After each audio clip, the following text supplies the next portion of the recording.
Welcome to the Mad in America podcast, your source for science, psychiatry, and social justice. Welcome to the Mad in America podcast. My name is Leah Harris. I'm a correspondent with Mad in America, and I'm so pleased to welcome today's guest, Mab Segrest. Mab Segrest is Professor Emeritus of Gender and Women's Studies at Connecticut College and the author of Administrations of Lunacy and Memoir of a Race Traitor, both from the New Press. A longtime activist in social justice movements and a past fellow at the National Humanities Center, she lives in Durham, North Carolina. Welcome to the podcast, Mab. It's great to have you. Glad to be here. I'm really excited about the conversation. Mab, you have written such a sweeping, stunning, anti-racist account of asylum history. Tell us about some of the personal and political motivations that you have for writing this book.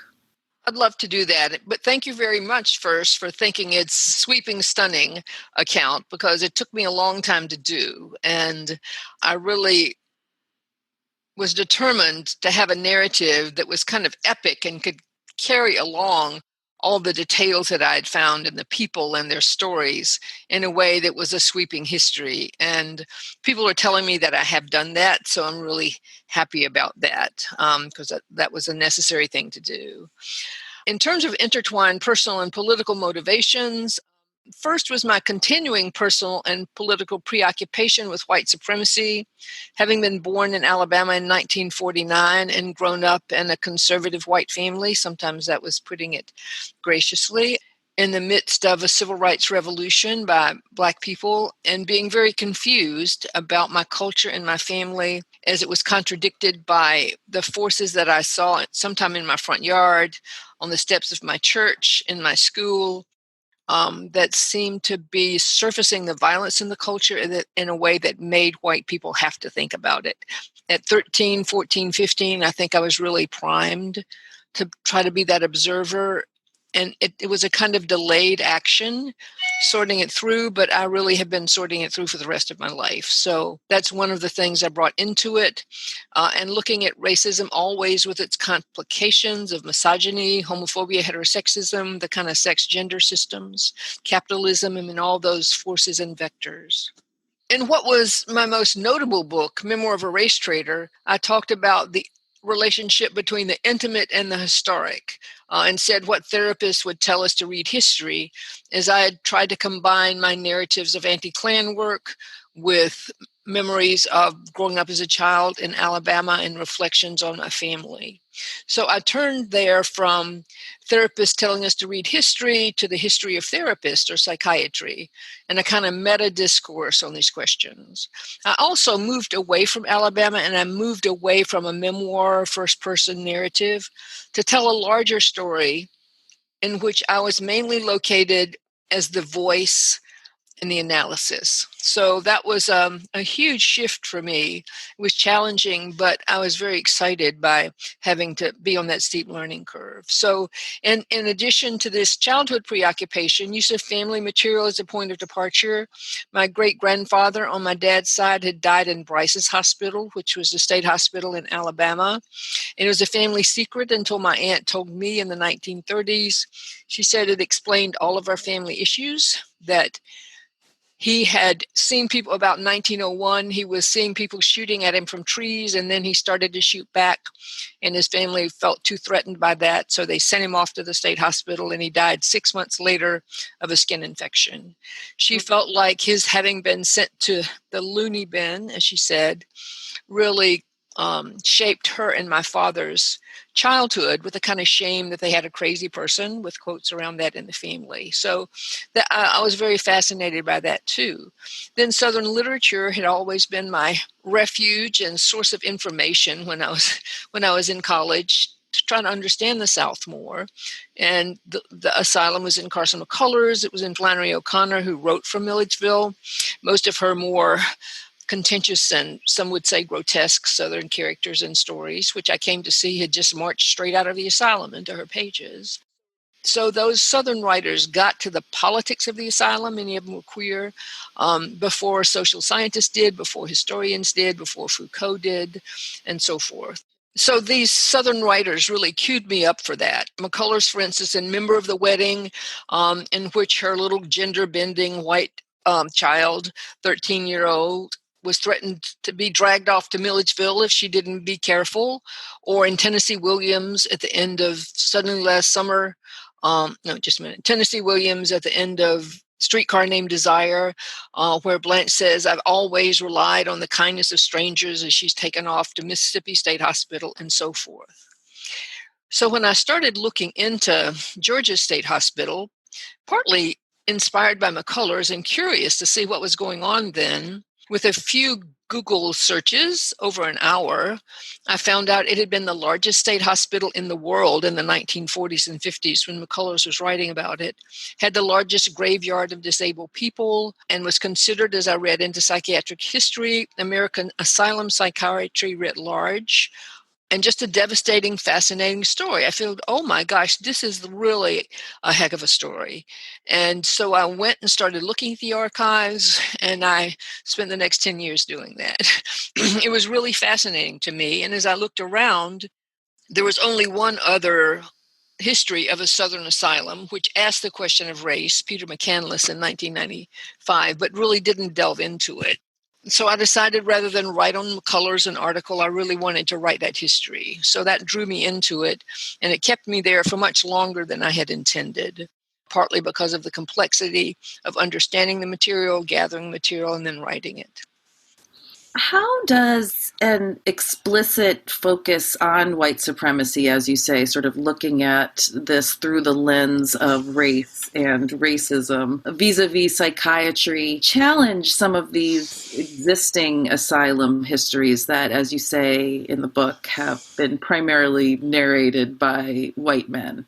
I feel like an explicit anti-racist focus picks up the narrative and puts it down in an entirely different place, which is completely what I'm trying to do, to reframe the narrative of psychiatry, of asylum psychiatry, which is where psychiatry started in these state hospitals in Europe and in the United States, where Enlightenment philosophers and practitioners and doctors started to see that if they turned these custodial institutions towards a curative direction, if they treated people well, if they fed them, if they got them away from home, if they let them rebalance, they could make the environment curative. And it was called the moral therapy. Started in Europe, happened in the United States too. But the moral therapy goes very south, and I was tracing the Southern story too. Once we turn south to examine how the Southern exception is the national narrative, much can be told. The story of Milledgeville, the Milledgeville Asylum, is compelling to me because to tell the story of psychiatry from the South and from Georgia, from a state as slave-drenched as Georgia was, as the Southern states were actually. So to tell the story of psychiatry from a slave-drenched location starting 1842, just as abolition was heating up, you will get a very different view. If you look out from that number of acres from 300 to 2,000 by its end, if that's your location to look out and tell the story, you tell a very different narrative, especially if you are, as you pretty much have to be in Southern history, aware that race is so formative, that the conquest of indigenous people was brutal, as was the slave system, and the rebellion against it was heroic and still going on. So I wanted to overlay the history of psychiatry and particular asylums, how they were being constructed, which was usually fairly ahistorical in terms of the larger sweeps of Southern history, what's emerged in American study over the past 50 years. So I wanted to have that history of asylum, and I wanted to overlay it with the history of South, of settler colonialism, how folks from England came here and decided to stay, and then had a revolution to take over control of the continent and its conquest. That settler colonial process overlaid with psychiatry gave a different kind of narrative, and that's the one that I started to tell. And I think it's a very different tale. Some of the men writing psychiatric history weren't attentive to questions of race or gender. They were looking at institutional histories, their role in the history of medicine, how psychiatry emerged from that. But there's another set of historians who were the anti-psychiatrists. And I was asked when I was at the National Humanities Center by a colleague, is your book anti-psychiatric? And it took me a day. And then I came back and I said, no, it's anti-racist. There's many things within psychiatry, and I find psychiatrists doing both execrable and really commendable things within this history. But if you ask, how is it anti-racist, you start to ask a different set of questions. It requires a different methodology, a different set of archives and secondary sources, and it comes up with a different set of conclusions. And speaking about source material, I'm wondering if you can tell us, in addition to Southern literature and some of the other sources that you've mentioned, where were you able to glean some of the answers you were looking for in this anti-racist history of the Southern Asylum? Well, I went to the places that historians generally go, the state archives, the local archives, interviews, newspaper accounts, and so forth. And I had never done this kind of archival research before, and I found it fascinating. I mean, there's this whole experience of the archives where you just enter imaginatively into a different world, and it's a detective story and it's a treasure hunt. You find this piece and that piece, or you're quilting together stories. I mean, formerly as a literary critic, you just have a novel and then you analyze it. But with this material, you have to find the story, find the pieces of it, stitch them together in such a way that suggests a pattern, and then frame them. And that takes longer, frankly. I mean, historians can spend 15 years on their books. I'm not saying other disciplines don't either, but I spent 15 years on this book because it was such a complicated story, and I had set myself to do a kind of ambitious task. So Georgia Archives was the first place I went, the state archives, and I looked up Georgia Asylum or Central State Hospital, and it spit out a bunch of stuff, including annual reports, not all of them, but lots of them, and I copied as many as I could. They also had asylum ledgers, which I had to get permission to use from the Secretary of State when I explained how my research was valuable to the people of Georgia. I would respect confidentiality, and I was a legitimate scholar. So I was glad that they agreed with all those things. I was able to get in those ledgers that later another guy came through and transcribed. So they were made much more available more easily to people than microfiche did to me. And then there were also a set of case histories, which were the most fascinating, from 1909 to 1924. These case histories had both the context of the medical exams, but also the interviews with patients. And I was really electrified by the time I got to this material, because so much more of it had been just the ledgers talking about the patients. And it was very hard to get a patient's voice there. But all of a sudden here in transcribed typed interviews, you had this give and take. And so you had a range of Georgians, poor mostly, black and white, men and women, answering questions like, are you happy? Are you sad? Most of them were kind of sad to be in this institution, and the thing that made them happy was Jesus. Or do you see visions? Do you talk to God? Well, a lot of them talk to God. It's called prayer. And that's what was getting them through, So it was fascinating to me to see these new medical diagnoses being used to interrogate these folks, and then how it was interpreted in the staff meetings, which were also transcribed and typed. So that really ends the book, those patient voices and how they're kind of battling sometimes with their doctors who don't really understand so much what they're doing, and kind of what that suggests about modernity in psychiatry. So there was that. There was also the Atlanta Journal and Constitution has been digitalized from 1868 to 1945. So I was able to type in Milledgeville Asylum when I was working in the Emory Library in Atlanta. I was there in a fellowship with the James Weldon Johnson Institute, and the computer would just spit out all of these stories, these fascinating stories, because it was a hot topic for Georgians by the turn of the century, very sensational topic as it is today. And lots of folks had lots of things to say about it. So that really filled in a lot of the detail. And then one of the librarians suggested I look at Supreme Court cases. I put asylum or insanity into that, and I got another level of narratives as various aspects were getting adjudicated. And then I talked to people all over Georgia who were fascinated by this story because their families in Georgia, like mine had been in Alabama, had been profoundly impacted. In fact, I think by the 50s and 60s, it's fair to say that institutions like these, certainly in Georgia, reached into almost every kinship network in the state. And people knew what it was. They knew it was a terrible place to go. They were afraid to get sent there. And if you threatened them with being dragged off to Milledgeville, they knew they didn't want to do that. They better shape up. So all of those sources were a composite of where the book comes from. What an incredibly rich journey that you've undertaken over the course of a decade and a half. And we're all much better off for it. So thank you again. Well, thank you. I was hoping you would be.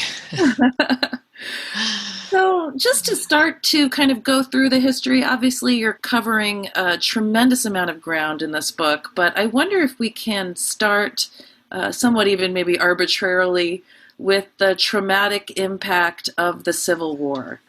And in your estimation and study, how did this impact land on both white and Black people in Georgia of the time? Okay, that's a good place to start. And let me back up a little bit. The asylum was founded in 1842 and it closed down in 2010. So it's like 170 years of Southern insanity. And I do consider Southern insanity to be somewhat of redundancy given the culture. One of the questions I was asking myself going in is like, how can a culture that permitted and even promoted lynching decide who is sane and who is not? Like, how does that happen? And I was really trying to figure that out, going back as far as I could and also forward. In the earliest 25 years, it was only white people who were committed to the asylum because Black people owned the plantations, and the plantation could just handle every damn thing quite brutally with force when it needed to, whatever. So white people were there until 1867, and then Black people joined them from Freedmen's Bureau hospitals. So, but the Civil War then was this pivot moment in U.S. history, certainly in Southern history and Georgia history.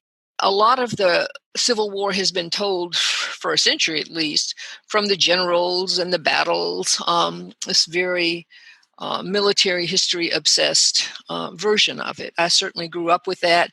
Robert E. Lee was a saint in Alabama for segregated white children.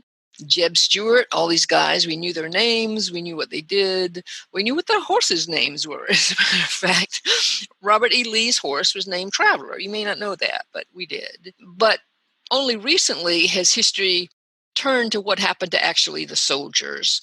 And African American history has provided such a rich tapestry of what happened to enslaved people and such a model for how to tell Southern history, including the histories of slavery, emancipation, Jim Crow, and so forth. I've been very guided by that, especially W.B. Du Bois, a brilliant, brilliant man. So when you get to the Civil War, only recently have these psychiatric aspects been looked at, and they reveal what battle and war does to people. So these recent histories focus on the regular soldier and what happened to that person, that man, mostly that white man, although black men were fighting in the Union Army too, and very not happy, but very determined to do so, to fight for freedom they'd wanted for 300 years.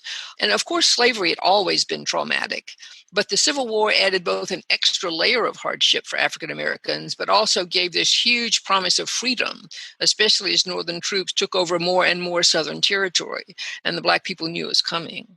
The South basically got its butt kicked in the Civil War, got really seriously defeated, and was almost about to emancipate slaves in order to get more Confederate troops, which might not have worked.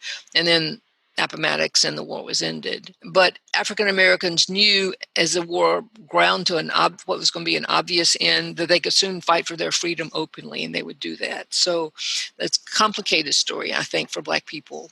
For white people in the South, the Civil War caused, for white people in the South and the North, the Civil War caused more casualties than all the other wars in American history put together. And this is because it was civil war, so both sides get counted. But it's 600 to 800,000 people who died. It was a carnage of world historical proportions, historians have said, with a death rate 6 times that of World War II. In fact, 3 times more Confederate men died than Unions because it was fought on the grounds of the South. And 1 in 5 Southern men of military age didn't survive the Civil War. Also, General Sherman's total warfare in the South was made on civilians as well. His march to the sea was scorched earth and just devastating the South as a way to kind of break both the military and the civilian resistance, which he did. And some of these historians then talk about what actually happened to these soldiers. I mean, Southern soldiers were having to go on forced marches over graveled roads. Many of them had no boots by that time. They were exhausted. They go into battle. Saw this pandemonium, people being blown to death around them. They're already exhausted there, and then they sometimes just collapse. When the battle is over, they wake up. Their adrenaline's gone, and now they have to bury all the dead friends around them. So it was something that would break both the mind and the body, and some of these historians really trace the way in which it does. The prevailing explanation of insanity, so-called madness, during the Civil War was heredity. So if someone experienced a psychic break in this environment, it was considered first that they had bad heredity. We might call it bad genes later, but somehow their family stock was deficient. And if you had this, then you could break in these bad circumstances where somebody with better heredity wouldn't break. But by World War II, the psychiatrist said, no, some situations will break any person, but the Civil War folks didn't have that.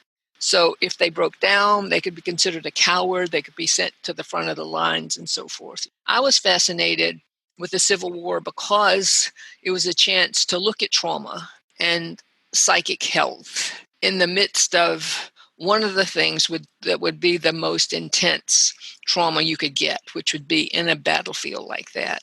I kind of traveled through these different periods of Southern history, but I traveled through that, sometime with the soldiers, sometime with the women at home, to see what happened to them, how it ended up in psychiatric records. And I found records of it during the war and immediately after, but they really dropped out by the turn of the century. By about the time when my great-grandfather started shooting at people he thought were shooting at him from trees, and there was really overwritten of that history this theory of what we would call mental illness today, lunacy, whatever, being caused by degenerate populations. Not by war, not by historical trauma, not by lynching, not by convict lease system for Black people, not by all these stresses of history that certainly kick off certain kind of biological manifestations. They weren't caused by that. And because the psychiatric records didn't really carry over the experiences of the war, it was possible to reconstruct these narratives about vulnerable populations, men, women, immigrants, Black people, poor people, into the eugenics movement. And there's this battle across psychiatry, 19th, 20th century, between those doctors, superintendents, doctors, who see a mainly biomedical model, which is kind of the body itself and narratives about it and its experiences, but really outside of history. And those who want to look at what happens to the body and the mind in the context of what was called sociocultural variation by one set of psychologists protesting the latest DSM. So it's this psychosocial variation, this environment, this context, this history where the bodies and the mind are also located, and the mind's in the body. I mean, the mind's part of the body, and the body's part of an environment, and it's part of history. I am arguing as hard as I can that you have to really understand that whole history to see what happens to the body-mind in this period and in this country. And that is, I think, the corrective, or one of the many correctives that you're able to offer, in this book. But to also show, too, that like what happens to Black people affects white people. By the turn of the 20th century, the elites who are promulgating eugenics, they hate poor white people, too. They want elite, fit white families like theirs who were starting to make massive fortunes, the robber barons, and control commerce in the 20th century. Those people should be reproducing.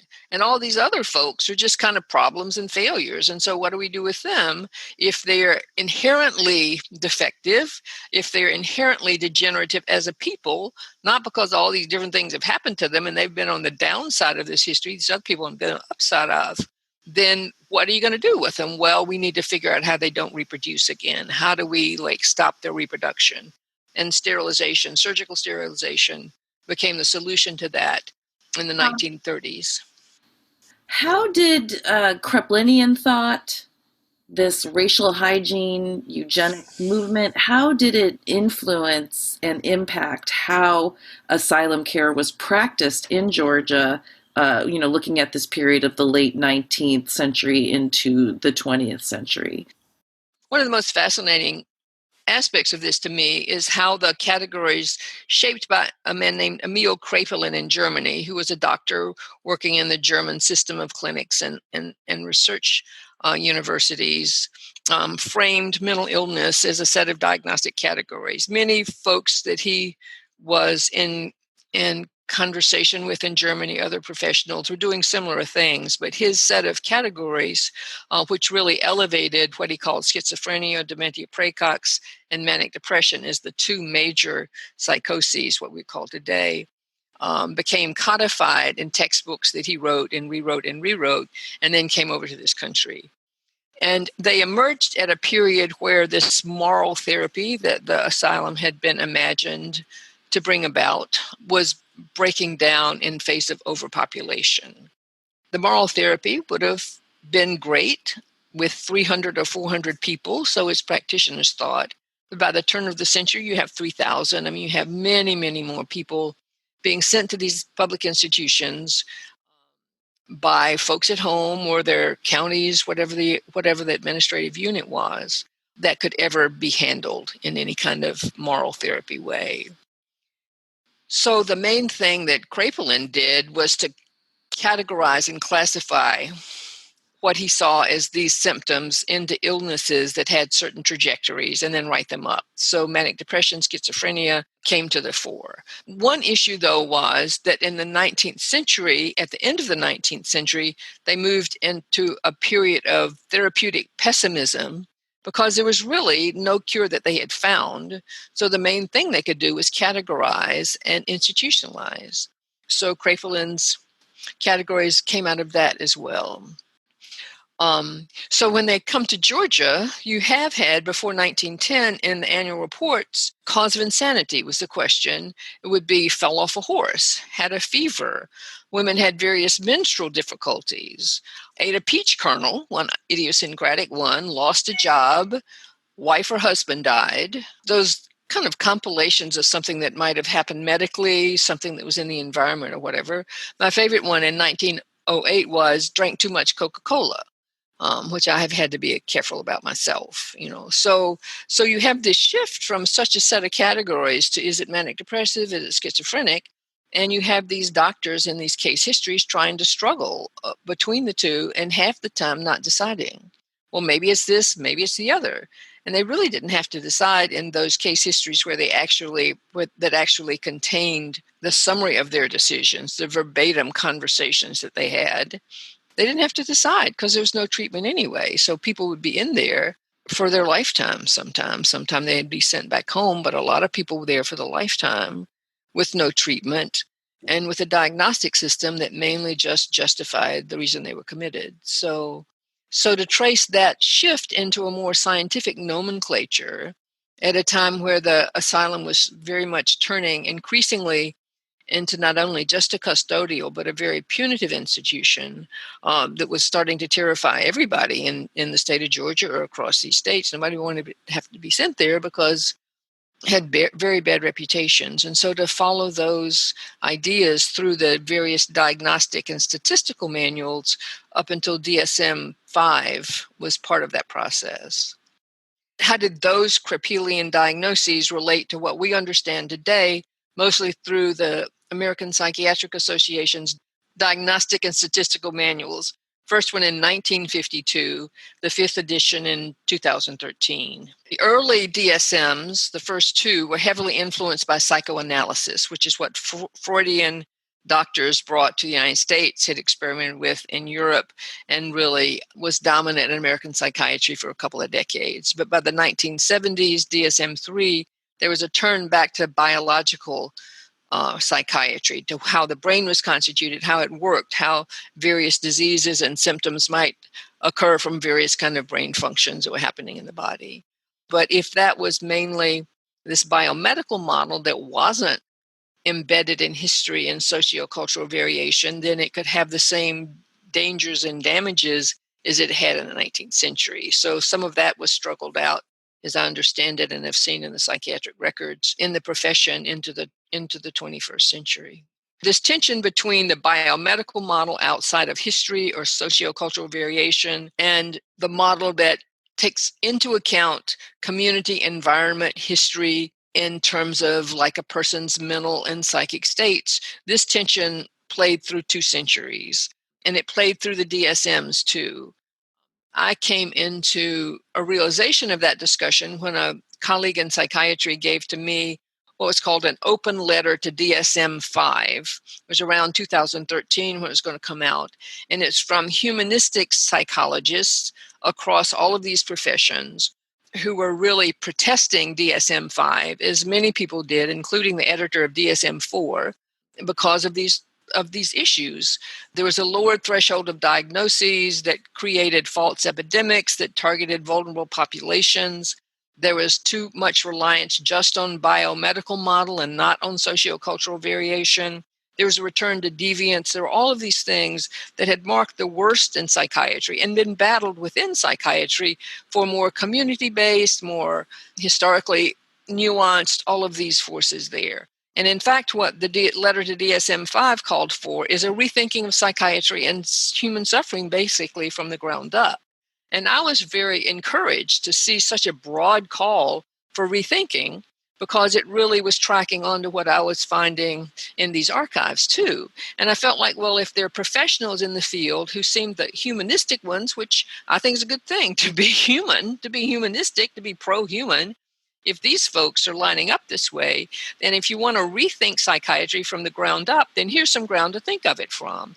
This ground in Georgia that I've been tracing so much could give some insight into what does happen when you look at human variation in history and culture, and what happens when you don't, is a kind of object lesson there. So as I've gone along, I feel like I have lined up with professionals in the field who are already making these battles. And so I feel more confident that archives and the voices I have found within Georgia have a broader story to tell to the nation from inside an asylum, an iconic asylum, the largest asylum in various places, notorious asylum, about what can happen when these balances go awry. Such an ongoing lesson for us all that continues to play out. One of the sort of historical markers that you touch on in this book, so, moving very rapidly through the 20th century, is looking at the significance of the 1999 Olmstead versus LC decision, a landmark Supreme Court decision. And you make quite a definitive statement in your book about Olmstead, is that it sounded the beginning of the end of the institution that you document throughout the book. Mm-hmm. So tell us a little bit more about Olmstead and why it's so significant and continues to be so significant in this debate. Olmstead came out of Georgia.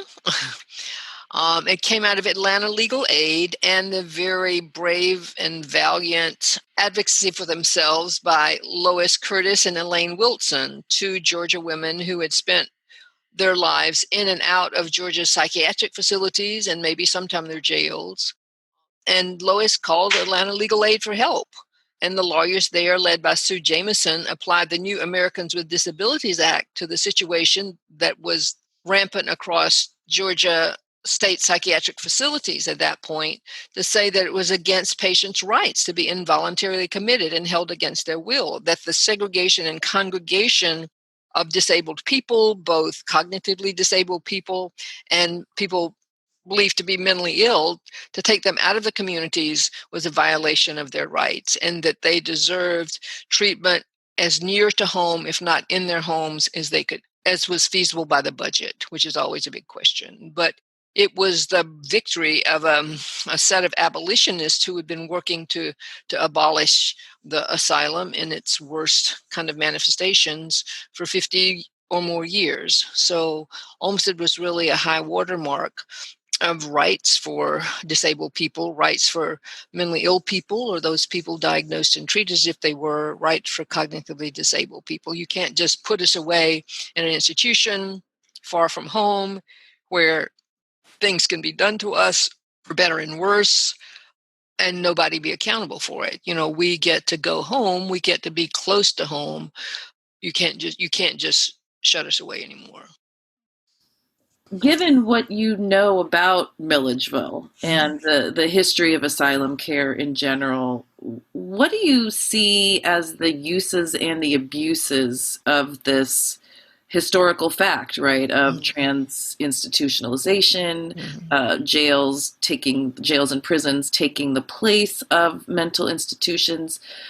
This can sometimes be used to justify the expansion of involuntary care, or even sometimes re-incentivizing, right, institutional care, or Right. calls to rebuild the asylum, literally. Right. So what are your thoughts on how this narrative is used and abused, looking from our standpoint of the year 2020? First, let me say I'm not a professional in this, and I have never been myself committed to an asylum. I've never been diagnosed with a psychiatric category. So I'm writing this not having had that lived experience, and I very much respect the point of view of the people who have. And I've tried to incorporate that as much as I could in my narrative.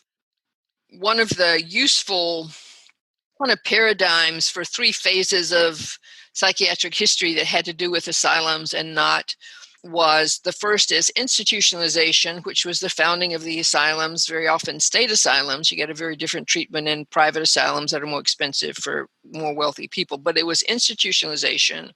And then a process of deinstitutionalization that happened in the 50s and the 60s and turned out, I think, tragically, as tragic as the asylums had turned out. It was motivated because the asylums themselves had become derelict places. The end of World War II opened concentration camps in Europe and showed their terrible effects. But people could make a parallel to what had happened in these state hospitals and the people in them when they had been constrained that way. People were also somewhat more attuned to the dangers of ideologies against disability because Hitler's first set of targets were disabled people, and in the Actian T4 program in 1939, which took all the lists that the eugenics folks had assembled of folks in state hospitals and the various forms of disability and mental illness in asylums, and then took them to the gas chambers. And that was the first time that had been done. It was also the first part of Hitler's extermination, was the only one that had really had a lot of pushback from German people. But a lot of disabled people got killed in those institutions. And all of that history finally kind of came out in the wash post-World War II. And so people knew that eugenics had not been a good thing, that these institutions in Germany were terrible things.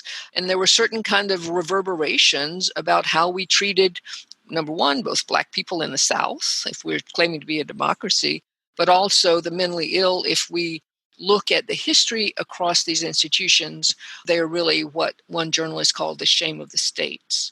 And this interior story of the institutions in the United States had happened because there were 3,000 conscientious objectors who didn't want to go to World War II and went into state mental hospitals, many of them working as orderlies in the most so-called menial positions with the most contact with patients. And they really revolutionized this work because they brought kindness and spiritual practices and political beliefs and consciousness into it, began to reshape understandings of mental illness, to shape public educational programs on mental health and mental illness, and also to document the abuses in these institutions. So by the time the war was over, you had this internal evidence and you had this climate of human rights. Universal Declaration of Human Rights is passed in 1948. You had a different climate there. So people knew that the institutions had failed, number one. And then it seemed that medications had come along. Thorazine was the first one that was purported to be this miracle drug by psychiatric journals. It turned out not to be quite so miraculous. It turned out to have a lot of side effects. But before some of that played out, John Kennedy was inspired by the new miracle drugs and really put forth a new vision for mental health that would be deinstitutionalization, getting people out of these asylums to community care. But he also thought that there should be community health clinics all across the country. So when people came out of these asylums, they came into their communities and they had care there. Their families were helped, they were helped, it would happen. Well, many of those institutions didn't get off the ground, and many of the ones that did continued not to be funded. So the community care that was supposed to be there got displaced by the budget cuts that happened under Ronald Reagan, the austerity that cut social programs and fed the military, so that people came home to not enough help. And they ended up in this period, third period of trans-institutionalization, where they kind of bounced around from the hospital or clinics, psychiatric clinics, to jails, to under bridges, on their relatives' sofas, or sometimes getting shot in confrontations with police. That was a tragic situation, and it was made tragic because communities were never given the funds to do the kind of work at home that the state hospital was supposed to have done in a place like Milledgeville or Bryce's or whatever. It was underfunding Health and Human Services. It was overfunding the police. So how all of that came together, I think, points to a continuing failure of politicians who have this point of view to really pay for human needs. And when we don't do that, we get the results of that.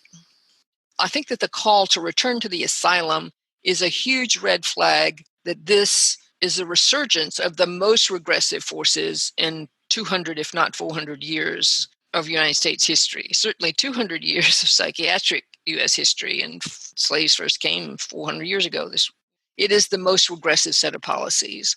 And we haven't broken those policies. It's what I call the afterlives of slavery, because we haven't broken white supremacy. It just keeps reinventing itself. So we have the first Reconstruction, the second Reconstruction, and now it's mass incarceration. That's a new Jim Crow, and we incarcerate more people than any other advanced industrial country. It's just obscene. We've gone from 300,000 prisoners in 1980 to 2.3 million prisoners in 2010. So that when you have that kind of investment in a system of incarceration, a kind of gulag system, then psychiatric beds kind of got eaten up in that. And the asylum was intimately linked to that. So if you're going so-called back to the asylum, you're really just keeping it embedded in a prison system, which does not do any person any good, and certainly does not do people prescribed with mental illnesses good to be treated in prisons. And the most eloquent testimony to this is the National Sheriff's Association, or individual sheriffs who know they are not set up to treat mentally ill people. They're doing something really different, and there's all sorts of negative repercussions on those people who are treated inside jails and prisons because they're just not set up for it. So how in the hell do we get in this situation? Why is it as tragic 60 years later as it was before they deinstitutionalized? How do we keep ending in a tragedy for this question? You have to think it's not accidental. There's a set of really bad ideas, like enslaving people, lynching people, sterilizing people. I mean, there's a history of these ideas, and we have not broken their hold. We have shifted away from them. We have alternative policies, but we are still in a life and death battle over how to constitute our society, what to pay for, what to not, what the role of the state is, how capitalism shapes us, all of these narratives. We're in a battle to the death on all these questions, and the psychiatric piece is up in it. I have one more question that I think you really started to answer, but I just wanted to see if you had more that you wanted to share. Right. And really just around that question that you started off with. Mm-hmm. How does a state that conquered Native peoples, innovated and administrated the system of chattel slavery for Africans, encouraged or refused to stop the atrocities of lynching, and developed Jim Crow, how could that state, be it Georgia or the United States, decide who was and was not sane? So again, as you said, it's continuing to morph and change. So given all of that, do you think that the state should still have that right to decide today? Depends on what state it is. If you're in a state and a national system that's promoted all of these things of slavery and Jim Crow and whatever, then that state is not going to be very trustworthy. But if there's an opposition movement in there that has fought for abolition, that has passed the 13th, 14th, 15th Amendments, that has battled Jim Crow, that has repassed civil rights bills, that continues to struggle in these ways for a more just country, there's this battle in this country for who actually controls the power of the state. And there are models for a more humane kind of welfare state. Some people would say they make people too dependent, but this is a culture so extreme from that, where people are so vulnerable. They have so few protections from anywhere anymore. So what state is it? And the state that's being controlled now over the past 3 or 4 years since the past election, I don't trust them any further than I can throw them. And I wouldn't get near enough to try to throw them. Like the people in charge of the state now who consider it the deep state and are trying to kind of dissolve it. So God knows what it leaves us, except vulnerable to everything. Those people, I so don't trust them. It's hard to find the words to express how much I don't. But there are other folks who haven't given up on a state that can be more humane, or who are working at local levels with city councils, with commissions, with state legislatures.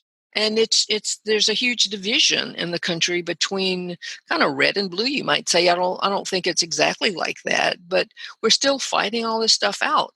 I would not give up on a state that knows how to manage things, and knows how to manage things for disabled people, who knows how to manage things for people who are working on questions of mental health there.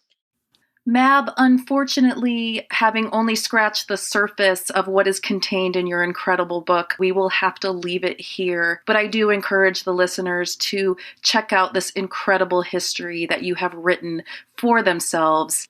Thank you so, so much again, Mab, for being on the podcast today. Well, thank you very much.